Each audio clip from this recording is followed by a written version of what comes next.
The idea that the West is actually fighting a war against ISIS is beyond ridiculous. So what we really need to do is start realizing the fact that we are ISIS, and the reason why our corrupt, treasonous governments are carrying out these policies is because they do not represent us, they represent the bankers, and the bankers make a hell of a lot of money off of war, and more importantly, as long as we're all fighting each other, as long as we're all not trusting each other, as long as we're all simply being played as pawns over and over, then they can maintain this tyrannical system of never-ending war. So this is really the wake-up call. What has happened in Paris is us. We are responsible through our corrupt governments for all of these policies, and even if these individuals who carried this out are not directly working for Mossad, CIA, ISIS, Al-Qaeda, all the same thing, even if they did this organically of their own volition, believe me, that is exactly what our so-called governments want.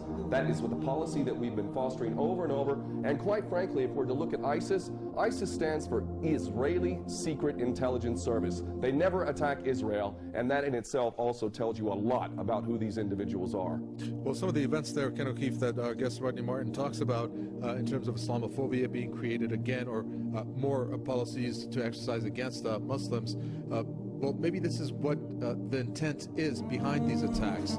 If there are any hands at play behind the scenes of some of the countries involved in this so-called war on terror. Well, indeed, that's the case, and it's just more of the same now, isn't it? Now, I'm a non-Muslim, and I am angry at the way Muslims have been portrayed around the world. I have lived in Muslim lands, and I have experienced some of the greatest hospitality and generosity that you will ever experience, and yet Muslims in general are being associated with this monstrosity, this most recent monstrosity known as ISIS, which again I say is Israeli Secret Intelligence Service, and also Al-Qaeda previous to that, Al-Nusra Front.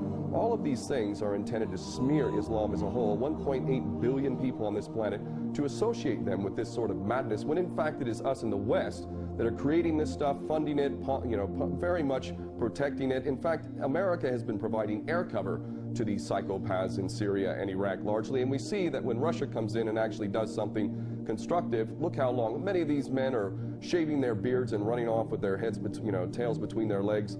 It is really, really, really disgusting that people have been conned into thinking that Muslims have anything to do with this. And let us harken back to the original incident which has caused this madness known as the War on Terror. The so-called 19 hijackers in Osama bin Laden is one of the greatest fairy stories ever created.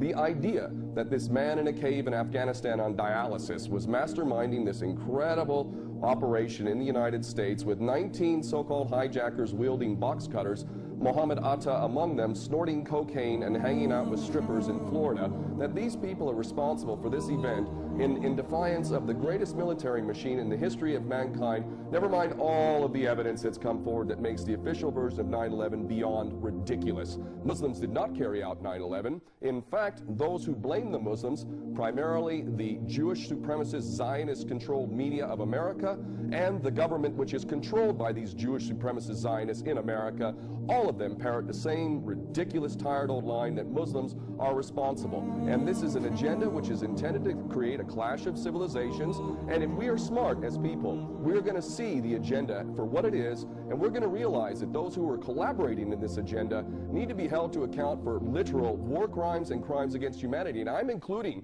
in that not just the politicians and the military, but those in the media who have perpetuated these lies, because there is no way that they could possibly believe this nonsense. These people have literally sold their soul to the service of the devil.